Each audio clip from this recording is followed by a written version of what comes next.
네, 시청자 여러분 안녕하세요. 시사고양 프로의 김승률입니다. 이제 바로 다음 주가 21대 총선 투표일입니다. 여러분들 마음들 정하셨나요? 네. 각 정당들은 선거운동하고 다니느라 정신이 없습니다. 우리 유권자들도 후보도 결정해야 되고 정당도 마음에 담아야 되고 전단지도 받고 인사도 받고 유권자로서 할 일이 굉장히 많습니다. 자, 이제 총선거가 일주일 앞으로 다가왔기 때문에 이제 각 정당들도 이제 자신들의 목표치를 공개하기 시작했습니다. 우리 당은 이번 선거에서 이 정도는 하겠습니다 라는 목표치를 밝히고 있는데요. 자, 하나씩 한번 알아볼까요? 일단 두 큰 정당들은 일단 과반이 목표라고 밝혔습니다. 당연하죠? 민주주의 사회에서 과반이 갖는 힘, 당연히 이 큰 정당들의 목표는 과반이라고 밝혔습니다. 뭐 두말할 나위 없고요. 물어볼 필요도 없었습니다. 자, 그렇지만 이번 선거에서 특이한 점은 소수 정당들도 많이 출연하게 되었다는 거잖아요. 이 소수 정당들이 작다고 해서 꿈과 목표까지 작겠습니까? 소수 정당들의 목표는 어떨지 한번 물어보겠습니다. 자, 일단 열린민주당 17명의 비례대표를 모두 당선시켜서 시민당과 공동 교섭단체를 만들겠다라는 목표를 밝혔습니다. 교섭단체 무슨 말인지 잘은 모르겠지만 일단 그런 게 있다고 합니다. 자, 그리고 정의당의 목표는 꼭 이번에는 원내 교섭단체를 이루겠다라고 밝혔네요. 원내 교섭단체가 또 나왔습니다. 자, 그리고 민생당의 목표는 무엇일까요? 민생당의 목표는 자, 이번 총선에서 꼭 원내 교섭단체를 또 이루겠다고 합니다. 원내 교섭단체, 그 되게 좋은 건가 봐요. 다들 원내 교섭단체를 하고 싶어 하네요. 자, 그리고 마지막, 안철수의 국민의당. 안철수의 국민의당은 어떤 목표를 세웠을까요? 안철수의 국민의당도 역시, 원내 교섭단체를 꼭 달성하겠다라고 이렇게 밝혔습니다.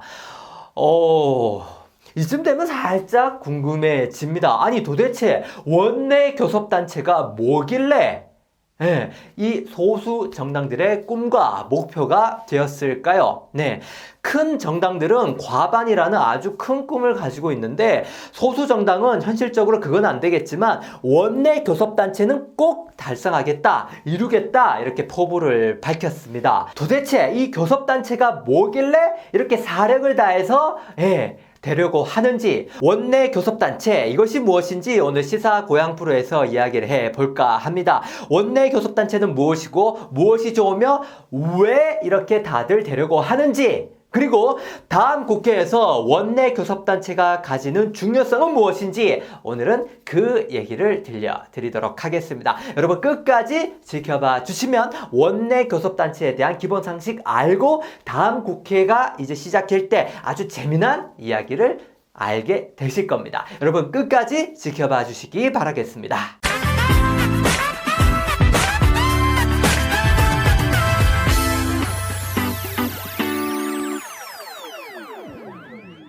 자, 지금부터 원내 교섭단체, 줄여서 교섭단체 뭐 하는 것인지 지금부터 알아보겠습니다. 자, 여러분 알다시피 국회의원 수는 모두 300명입니다. 이 300명 모두 나라와 국민을 위해서 일하겠다 하면서 국회로 들어왔죠.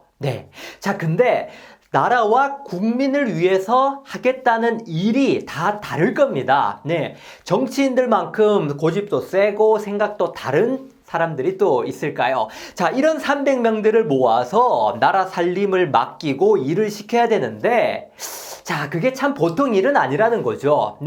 사람 10명만 모여도 메뉴 뭘 먹을지 정하기가 어렵습니다. 그런데 이런 사람들을 데리고 나라에 거국적인 일을 맡겨서 해야 되는데 쉽지 않은 거죠. 자, 그래서 300명 중에서 어느 정도 규모가 큰 조직이나 정당들끼리 모여서 좀 국회 일을 해보자 하면서 협상을 하는 자리를 만들었습니다. 그게 바로 교섭단체입니다. 네. 300명 중에서 작은 정당에게 다 모두에게 또 심지어 정당도 없는 무소속 국회의원들에게까지 국회 일정을 전부 다 상의하기에는 시간도 오래 걸리고 효율도 안 나온단 말이죠. 네. 국민들이 보기에는 일을 안 하는 것처럼 보일 겁니다. 그러면 안 되잖아요. 그래서 좀 규모가 큰 정당들끼리 모여서 국회 일을 해 나가보자 하면서 만든 게 바로 교섭단체라는 겁니다. 네, 그러니까 목적은 네, 국회의 네, 원활한 일을 위해서 효율적인 일을 위해서 네, 그래도 어느 정도 어떤 조직이든 총대 메고 추진하는 사람만 있어야 되고 또 한쪽이 지나치게 힘을 발휘하면 안 되니까 다양하게 그것을 협상하고 견제할 수 있는 조직도 있어야 그래 일이 되겠죠. 그런 것처럼 그 역할을 국회에서는 교섭단체가 한다는 말입니다. 네, 필요한 상황이겠죠? 네, 300명 모두에게 나라를 위해서 뭐 할지 상의하기는 좀 어렵습니다. 그죠? 그래서 교섭단체가 나왔다. 네, 뭐 여기까지는 뭐 당연히 있어야 될 것처럼 보입니다. 그죠? 자, 그러면 원내 교섭단체가 되려면 어떻게 해야 되는가? 그러니까 앞서 소수 정당이 되고자 했던 원내 교섭단체의 조건은 그러면 무엇인가? 한번 보겠습니다. 간단합니다. 조건. 네. 같은 정당일 경우, 네, 같은 정당의 경우, 네, 의석수, 네, 20석 이상이면 됩니다. 네. 그러니까 같은 정당 출신 사람이 국회에 20명 이상 있다 하면은 그 정당은 국회 안에서 원내 교섭단체가 될 수 있다는 말입니다. 네. 20명만 당선시키면 된답니다. 자, 그런데 이익에 따라 그리고 정치적 계산을 따라 흩어졌다, 뭉쳤다 잘하는 이 정치인들에게 요런 같은 정당으로만 묶어놓기에는 조금 그 동기가 약할 수 있겠죠. 그래서 다른 정당끼리도 원내 교섭단체가 될 수 있습니다. 네, 다른 정당들도 원내 교섭단체가 될 수 있는데 다른 정당들끼리 뭉쳐서 역시 의석수 20석 이상이 된다 하면은 또 그 조직은 교섭단체가 될 수 있다는 겁니다. 네. 우리가 한 정당인데 20석 이상이다. 그러면 원내 교섭단체가 되는 거고요. 그런데 우리 정당은 좀 작아. 20석 안 돼. 근데 저 옆에 우리랑 생각이 조금 비슷한 정당하고 합치면 20석 정도 나오는데 그럼 이렇게 합쳐서 원내 교섭단체가 될 수도 있다는 겁니다. 이때 정당들끼리 통합을 하거나 같은 당이 되는 것은 아닙니다. 다만 이 교섭단체가 되기 위해서 일시적으로 같이 그냥 함께 동맹 정도 맺었다라고 보시면 된다는 거죠. 네, 이렇게 20석 이상이 되면은 교섭단체가 될 수 있는 조건이 되는 겁니다. 네. 자, 20석. 네. 소수 정당에게는 쉽지 않은 숫자지요. 그치만 이 원내 교섭단체가 되어서 어떻게 해서든 국회에 영향력을 발휘해 보겠다 하는 게 소수 정당의 이제 꿈이라는 겁니다. 자, 그럼 왜 20석 이상 돼가지고 원내 교섭단체가 되어야 할까요? 네. 굳이 안 돼도 되면 굳이 원내 교섭단체가 되겠다라는 말을 안 할 겁니다. 되고자 하는 강력한 이유가 있겠죠. 그것을 한번 알아보겠습니다. 혜택. 원내 교섭단체는 어떤 혜택이 있을까요? 네. 자, 프로의 세계에서는 당연히 모든 인센티브가 이거겠죠. 바로 돈입니다. 돈. 네.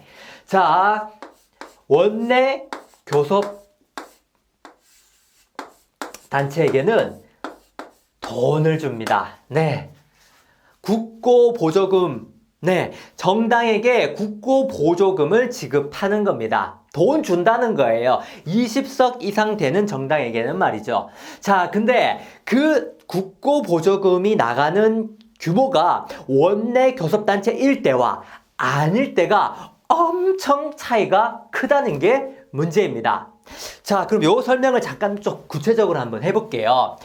1년에 정당에 나가는 국고 보조금이 무려 400억이나 됩니다. 400억. 예. 자, 이 400억 중에서 반을 나눕니다. 자, 반 하면 한 200억 정도 되겠죠? 매년 꼭 정확히 400억이다 이건 아니고요. 기준이 있는데 대략 매년 400억 정도 된다라고 이렇게 보시면 됩니다. 이 400억을 반으로 나누는데 200억, 200억을 일단 요 반 한 200억은 네, 원내 교섭 단체끼리만 나눕니다.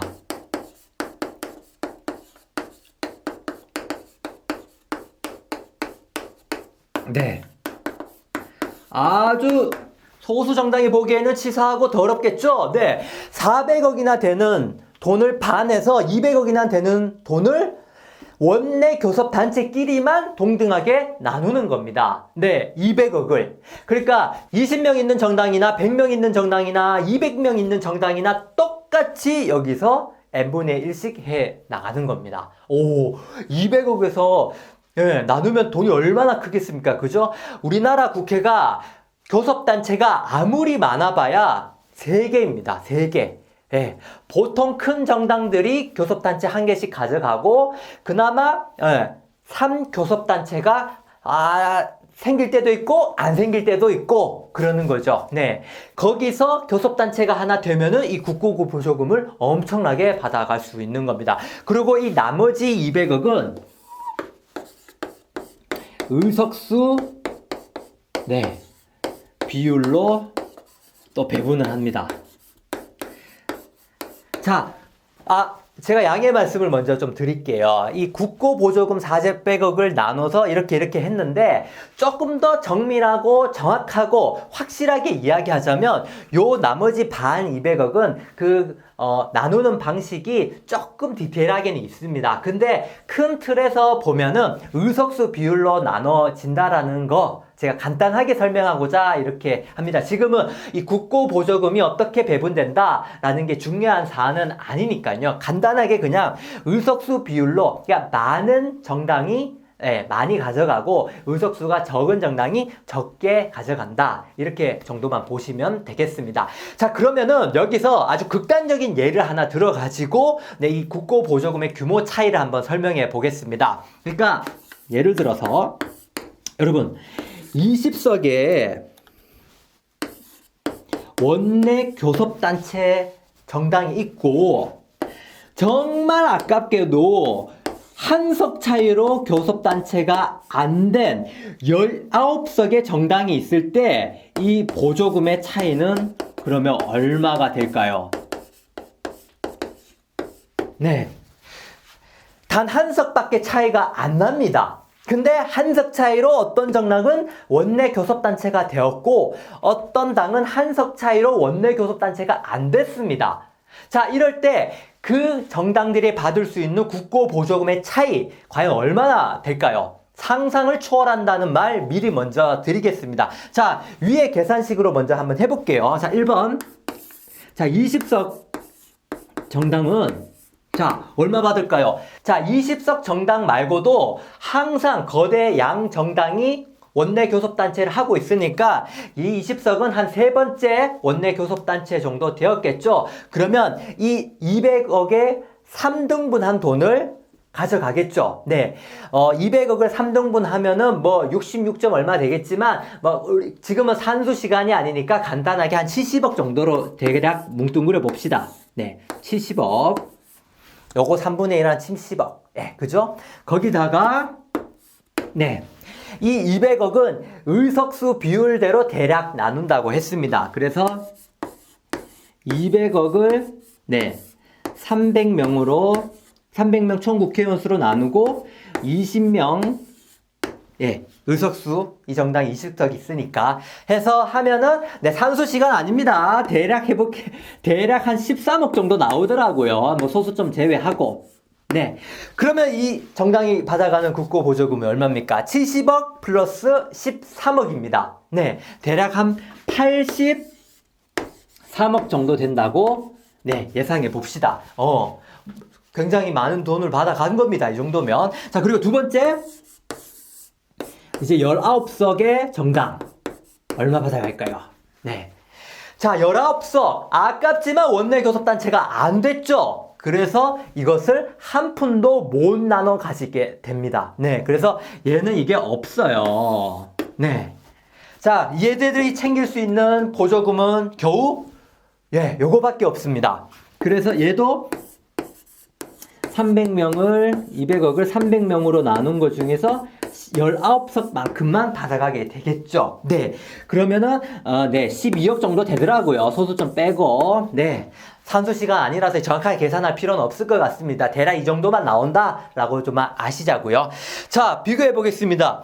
자, 한 석 차이로 그러면 총 국고 보조금이 얼마나 나뉘었습니까? 무려 이만큼, 거의 이만큼 70억에 달하는 국고 보조금을 아깝게 놓친 게 됩니다. 이 정당은 얼마나 아깝습니까? 그죠? 네, 단 한 석 차이 때문에 70억이 눈앞에서 날아갔다고요. 못 받아요. 네, 얘네들은 단 한 석 차이로 이 많은 돈을 받아가게 된 겁니다. 네, 원내 교섭단체 사실 이 이유만으로도 되고 싶겠죠. 되어야 하겠죠. 소수정당 돈이 별로 없잖아요. 그죠? 정말 이 자기들을 지지해주는 전국의 작은 규모의 국민들이 보내주는 이 정당비, 이걸로 이제 운영해 나가는데 이게 얼마나 큰 돈이겠습니까? 그죠? 되고 싶잖아요. 되고 싶습니다. 그죠? 자, 근데 문제는 여기서 끝이 아닙니다. 이게 한 해에 나가는 정당 보조금입니다. 자, 국회의원 임기는 4년이죠. 그러면 이게 4번 나가게 됩니다. 차이는 계속해서 벌어지고요. 그리고 선거가 있는 해는 이게 한 번 더 나갑니다. 선거할 때 돈이 많이 드니까 선거 때 쓰라고 이게 한 번 더 나갑니다. 네. 자, 우리가 큰 선거는 바로 대선, 이번에 있는 총선, 그리고 지방선거 이렇게 3가지가 있죠. 그 해에 선거가 크게 있으면은 이걸 한 번 더 준다는 겁니다. 자, 그리고 여러분들, 2020년에는 대선과 지선이 같이 있는 해가 됩니다, 이번에는. 그래서 2022년에는 요게 무려 3번이나 나가게 되는데, 네, 얼마나 차이가 나겠습니까? 그죠? 한 해에만 무려 이만큼 차이 나는데, 만약에 그 해에 선거가 있다 했으면 이게 곱하기 2배가 차이가 나겠고요. 2022년에는 대선과 지선 선거가 2개나 있기 때문에 그 해만 해도 이게 3배나 차이가 납니다. 어마어마한 차이지 않습니까? 바로 이 한석 때문에 제가 물론 과장되게 극단적으로 예를 들었지만 이만큼 원내 교섭단체가 대단히 중요하다라는 사실 제가 이 표로 극명하게 보여드리고자 예시를 설명했습니다. 네, 이해가 되시죠? 받는 돈이 이만큼 차이가 난다. 네, 눈앞에서 70억이 날아간다. 이거를 4년 동안 4번이나 그리고 선거가 있을 때마다 너무 아깝죠. 네, 원내 교섭단체는 꿈과 목표 정도가 아니라 거의 죽을 힘을 다해 달성해야 될 그 뭔가일지도 모르겠습니다. 자, 이렇게 국고 보조금에서 엄청난 차이가 나게 됩니다. 그리고 이것뿐만이 아닙니다. 두 번째는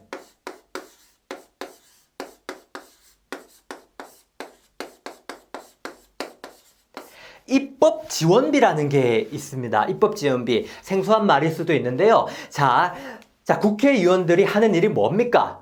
맨날 우리가 보기에는 싸우고 욕하고 밖에 없지만 실제로 이 사람들이 해야 되는 일은 우리나라의 법을 만드는 일입니다. 근데 법이라는 걸 아무나 그냥 직감적으로 기분에 따라 만들면 되나요? 안 되죠?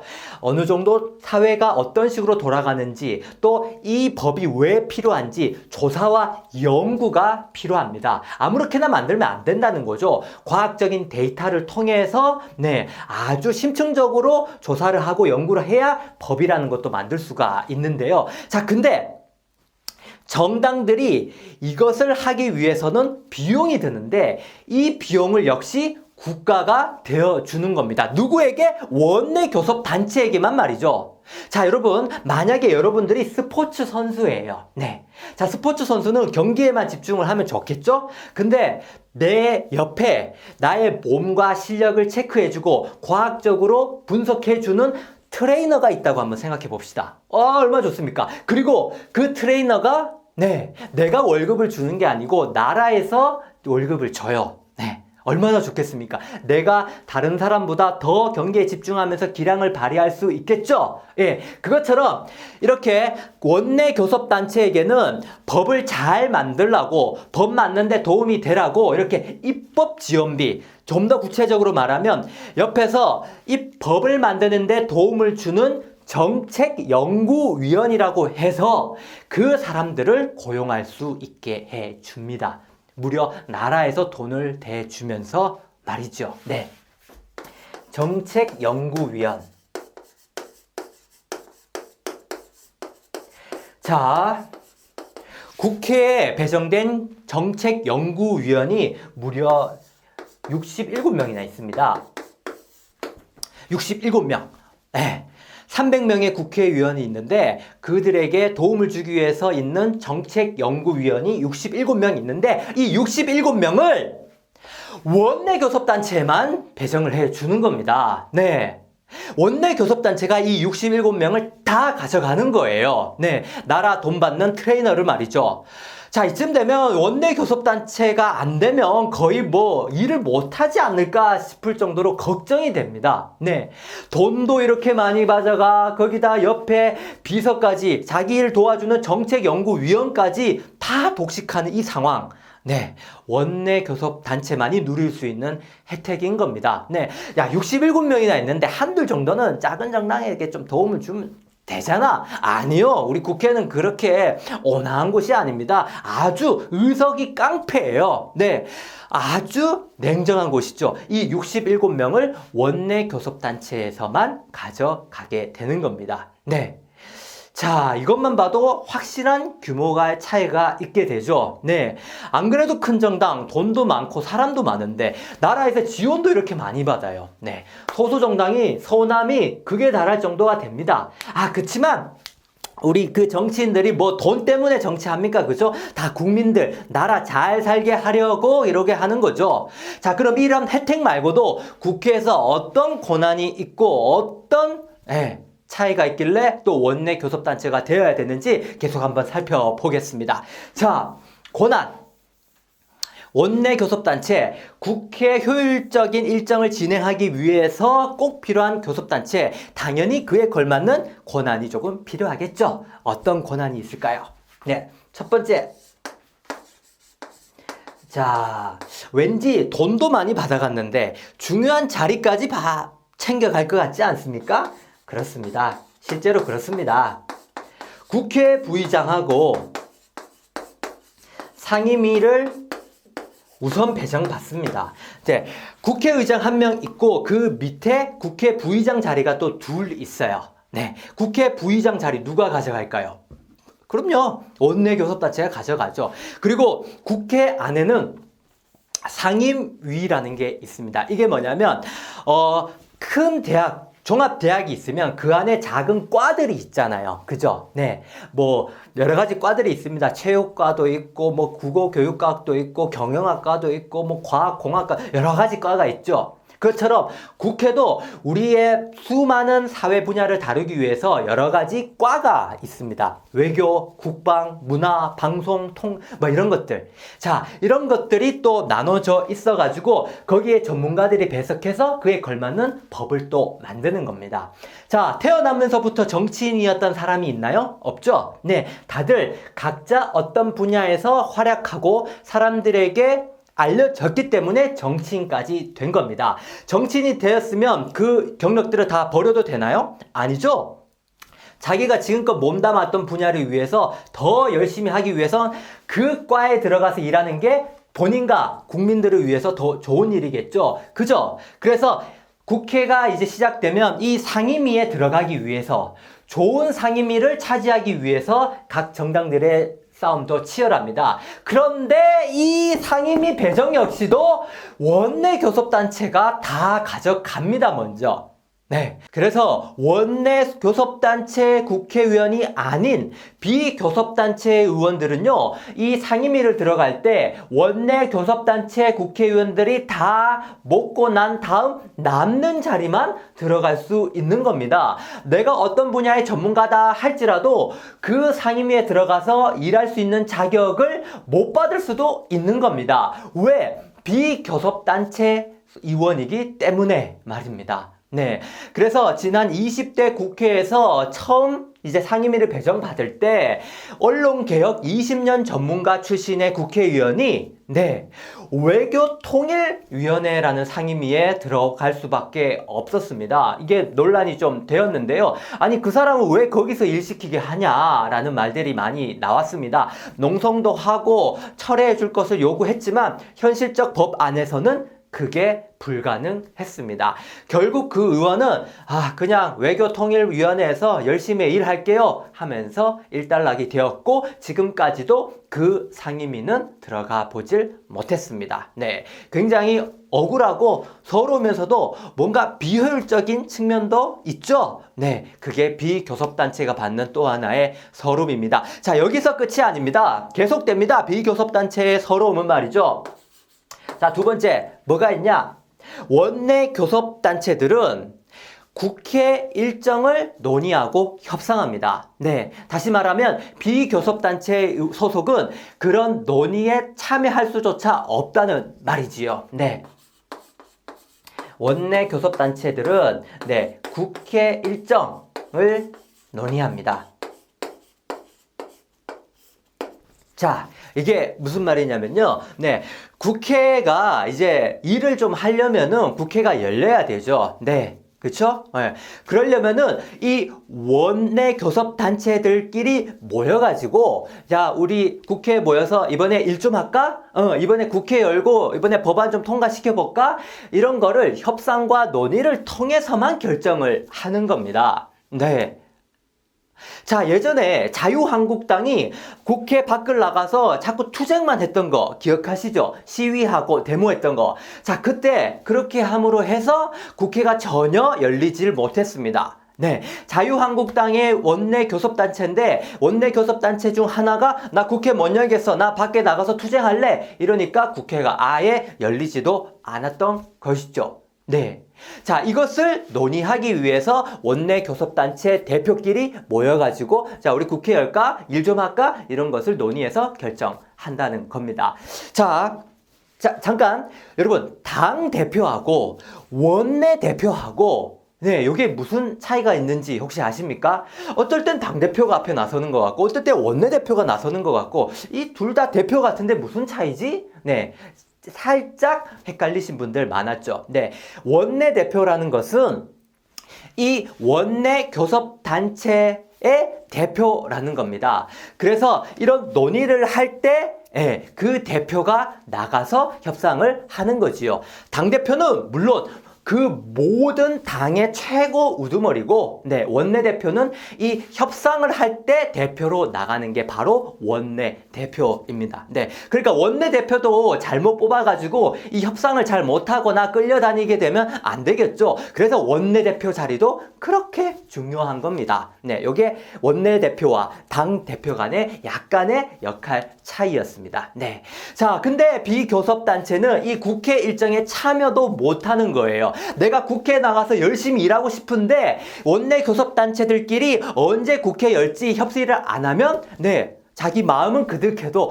나가서 일을 할 수 없는 게 비교섭단체의 또 하나의 서러움입니다. 네, 자, 마지막 세 번째. 자, 세 번째. 네, 본회의 투표, 본회의 표결. 네, 본회의 표결 논의. 자, 이건 또 무슨 말일까요? 자, 국회의원의 마지막 임무는 국회에서 최종 표결을 통해서 법안을 통과시키는 겁니다. 그죠? 그것을 함으로 해서 새로운 법이 생겨나고 우리 사회가 그 법에 따라서 또 새로운 변화를 맞게 되지요. 근데 이 최종 관문인 본회의 표결 역시도 원내대표끼리 모여서 야, 우리 그거 통과시킬까? 이거 할까? 말까를 고민하는 겁니다. 네, 이때 비교섭단체는 당연히 아무 말도 못하고 하면 가는 거고 안 하면 못하는 겁니다. 네. 자, 여러분, 법 하나 통과시키는 게 얼마나 어려운지 다들 아시죠? 네. 그 법 하나 통과시키는 그 과정마다 협상이 되고 결렬이 되고 깨지고 다시 협상하고 이런 과정이 무수히 반복되는데 그 반복되는 과정에서 비교섭단체는 아무런 역할을 할 게 없습니다. 오로지 원내교섭단체, 원내대표들끼리만 모여서 이렇게 얘기를 하는 거죠. 아니, 조금 작은 정당들도 원내대표는 다 있던데? 라고 의문을 가시는 분이 있습니다. 네, 맞습니다. 원내대표는 다 있습니다. 네. 그치만 그분들은 이런 권한은 사실 없는 거죠. 안타깝게도 말이죠. 네. 자, 국회 본회의 마지막 표결을 할 때도 원내대표 간의 협상을 통해서 그 법을 통과시킬지 말지를 결정한다는 것입니다. 이해가 되시죠? 네. 자, 오늘 제가 설명한 거 말고도요, 원내교섭단체와 비교섭단체 간의 이 차별은 사실 너무 많습니다. 다 일일이 설명하기도 힘들지요. 네. 사실 이거 보면서 큰 정당에 비해 소수 정당이 받는 이 서러움이 너무 많으니까 이것도 좀 바꿔야 되는 거 아닌가 하는 얘기도 많이 나왔습니다. 아니, 소수 정당이 국회 가는 것도 어려운데 갔다고 해도 네, 이렇게 힘을 발휘 못하면 그 간 게 무슨 의미가 있냐? 이것은 결국 국민의 소수 의견을 무시하는 처사가 아니냐라는 의견이 많이 제기되어 오는 거죠. 그래서 이 원내 교섭단체의 이 조건을 좀 완화시켰으면 좋겠다라는 말이 많이 나왔습니다. 그렇지만 현실은 그렇게 참 녹록치가 않죠. 네, 그것을 바꿀 수 있는 권한과 힘도 사실은 원내 교섭단체에 있다 보니까 그런 따뜻한 배려를 우리 교섭단체 분들은 해주지 않고 있는 거죠. 네, 다들 사회적 약자를 위해 일하겠다라면서 국회의원이 되셨지만, 소수 약자 정당 국회의원들에게는 큰 배려를 하고 있지 않은 게 현실 같습니다. 자, 근데 제가 오늘 길게 원내교섭단체에 대해서 뭐라 설명을 했지만 사실 이런 생각이 들 수도 있습니다. 아니, 근데 뭐 원내교섭단체가 누가 되든지 간에 그게 뭐가 중요해? 원내교섭단체가 국민들을 위해서 일 잘하면 되지. 그래도 뭐 법 통과될 거 다 되잖아. 이렇게 생각할 수도 있습니다. 맞습니다. 사실 우리 국민들이 원내교섭단체가 누가 되냐 마냐는 크게 관심사항이 별로 아니었습니다. 네, 누가 되든지 간에 뭐 국회 일 잘하면 되는 거지 라고 생각하면 되죠. 자, 근데 제가 앞서 말했던 다음 국회에서 이 교섭단체가 누가 되느냐가 굉장히 중요합니다. 네, 지금부터 그 얘기를 해 드리려고 하는데요. 다음 국회 때 제3의 교섭단체가 누가 되느냐에 따라서 다음 국회가 정말로 재밌어진다는 사실 지금부터 제가 설명해 드리겠습니다. 자, 다음 국회에서 원내 교섭단체가 어디가 되는지 그게 무슨 상관이야? 과연 그럴까요? 네, 지금부터 무슨 관련이 있는지 한번 살펴보겠습니다. 20대 국회에서 가장 화제가 되었던 법을 꼽으라면 바로 공수처죠. 네, 지금 우린 살짝 잊고 있었지만 공수처법이 통과해서 이제 7월에 신설되게 되어 있습니다. 이 공수처와 원내교섭단체 무슨 관련이 있는지 지금부터 얘기해 드리겠습니다. 자, 공수처. 자, 자세한 사항은 제가 예전에 한번 다뤄드린 적이 있습니다. 그 영상을 보시면 공수처에 대한 이해도 많이 되니까 필요하신 분은 봐주시고요. 자, 지금 여기서 중요한 내용은 바로 이겁니다. 공수처, 어떤 단체든 가장 중요한 것은 리더, 지도자, 장입니다. 그러면 이 공수처장은 어떻게 뽑을까요? 그 얘기를 해볼게요. 자, 공수처장,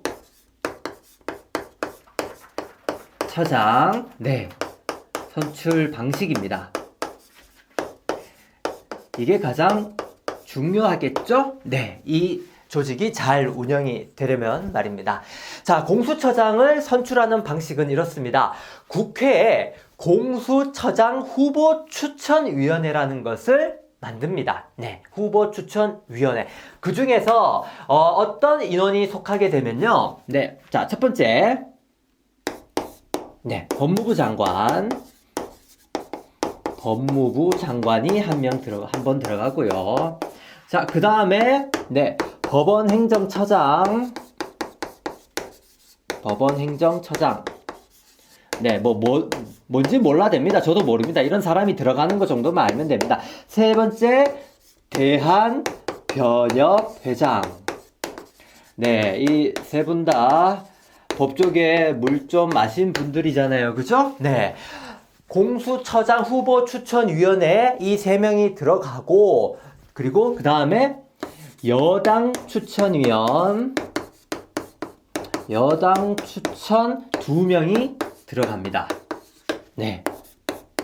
그 다음에 야당 추천위원이 2명 또 들어갑니다. 네, 이렇게 7명이 구성되어서 공수처장 후보 추천위원회가 만들어지는 겁니다. 네, 자, 이렇게 네, 이 7명 중 6명이 찬성하는 후보가 네, 공수처장 최종 후보가 되어서 네, 대통령에게 임명을 받는 겁니다. 그렇게 해서 공수처장이 탄생을 하게 됩니다. 이렇게 7명으로 구성된 위원 중 6명이 찬성해야 후보로 선출이 되는 구조입니다. 네. 네. 그렇죠? 그러니까 이제 이 7명의 사람이 어떤 생각을 가지고 어떻게 법조계 혹은 이 공수처를 운영해 나가겠는가 하는 것은 굉장히 중요합니다. 그죠? 그래서 이런 법조계 전문가와 그리고 여당 추천 2명, 야당 추천 의원 2명 해서 견제 그리고 공정하게 사람을 뽑을 수 있도록 장치를 마련을 한 것이지요. 자, 이제부터가 중요합니다. 자, 야당 추천위원이 2명 있다고 했습니다. 야당 추천위원 2명. 네, 야당 추천위원 2명. 자, 예를 들어 보겠습니다. 만약에 1명, 2명, 3명, 4명, 5명 이 사람이 다 후보를 추천을 하더라도 야당 추천위원 2명이 반대를 해버리면 네, 당연히 그 사람은 공수처장 후보가 될 수가 없죠. 네, 그리고 이 야당은 네, 이번 정부에 힘을 실어주지 않겠다. 아니면은 견제해야 된다. 마음에 들지 않는다. 라는 이유로 이 2명이 다 반대해버리면은 공수처장은 네, 어떻게 보면은 선출되기가 쉽지 않기는커녕 이 공수처가 제대로 된 활동을 못할 수도 있습니다. 그죠? 야당 추천위원이 누가 되느냐가 그래서 그만큼 중요하다는 겁니다. 네, 야당 추천위원 자리 2명. 네, 야당 추천 2명. 자, 그러면 이 야당 추천위원 2명은 어디에 이 권한이 돌아갈까요? 어떤 야당에게 그 야당 추천을 할 수 있는 권한을 줄까요? 네. 그쵸. 자, 원내 교섭단체가 돈도 많이 받고, 권한도 이렇게 많이 받으니까 공수처장 추천 자리는, 군소정당 너희가 가져가. 이렇게 하겠네요. 그죠? 그럴 리가요. 그럴 리가 있습니까? 그죠? 이 야당 추천 2명의 자리는 원내 교섭단체에게 또 돌아가게 되어 있습니다. 네.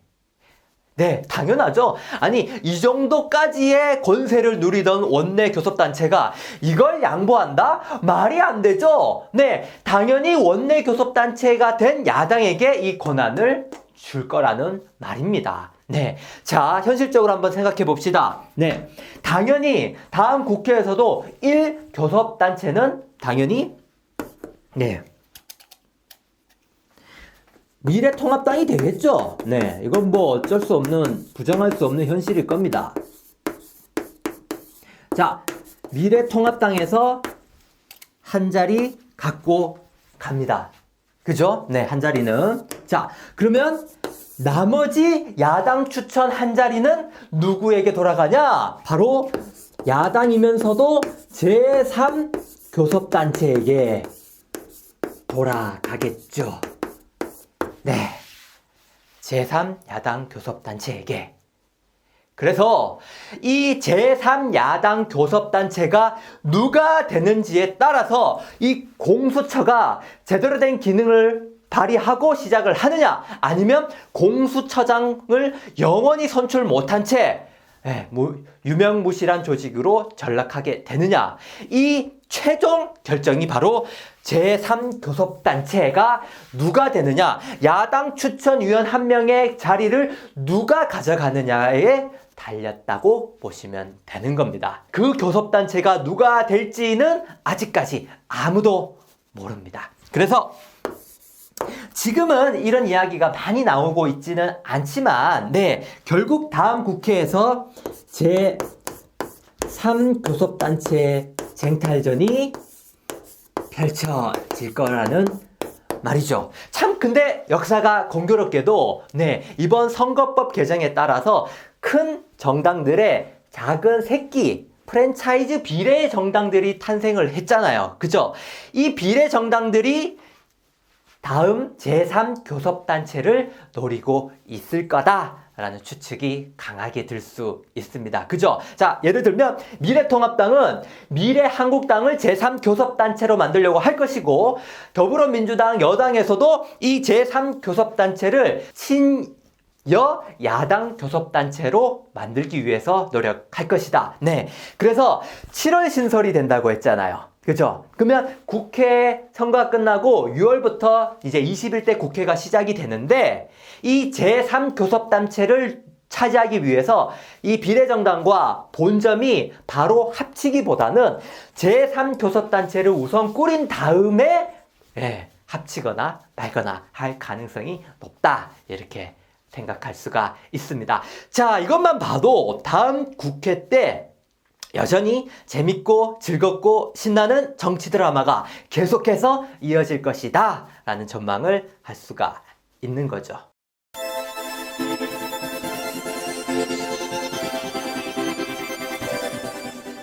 자, 오늘 원내교섭단체, 그리고 원내교섭단체가 왜 중요한가, 특히나 다음 국회 때 왜 중요한가에 대한 이야기를 좀 해봤습니다. 제3교섭단체가 누가 되느냐에 따라서 공수처의 운명이 달려있다. 여러분들 이해가 되시나요? 그럼 여러분들의 표는 어떻게 가면 좋을까요? 한 번쯤 투표 전 생각해보면 좋을 것 같습니다. 자, 오늘 원내교섭단체에 대한 이야기 설명을 해드렸고요. 물론 이것이 소수 정당이 받는 차별과 서러움, 요것도 같이 함축된 문제입니다. 요것도 정치 개혁의 바람 안에 좀 논의가 되었으면 하는 바람이 있고요. 하지만 그 현실에 놓인 바, 다음 국회 때 제3교섭단체의 위상이 굉장히 커질 수 있다라는 점을 오늘 알았습니다. 자, 다음 주가 바로 선거 투표일입니다. 여러분들 어떻게 생각해보면 우리가 내 한 몸 작은 투표소에 가서 내가 찍은 도장 하나로 세상을 바꿀 수 있다라는 것은 굉장히 다행스러운 일입니다. 그죠? 네. 예전에 목숨 바쳐 이 나라를 구하고자 했던 사람이 흘려 했던 피, 그 사람이 들어야 했던 총과 칼, 그리고 펜, 이런 것들은 우리는 다행히 들지 않아도 됩니다. 대신 우리는 빨간 인주에 작은 도장을 찍어서 찍기만 하면 됩니다. 어떻게 보면 굉장히 다행스러운 일이죠. 네. 자, 이런 기회, 이런 행운을 여러분 꼭 누리시고 한 표 꼭 행사하시기를 바라겠습니다. 자, 저는 다음 영상에서 또 인사드리겠습니다. 여러분 끝까지 시청해 주셔서 고맙습니다. 여러분, 안녕히 계세요.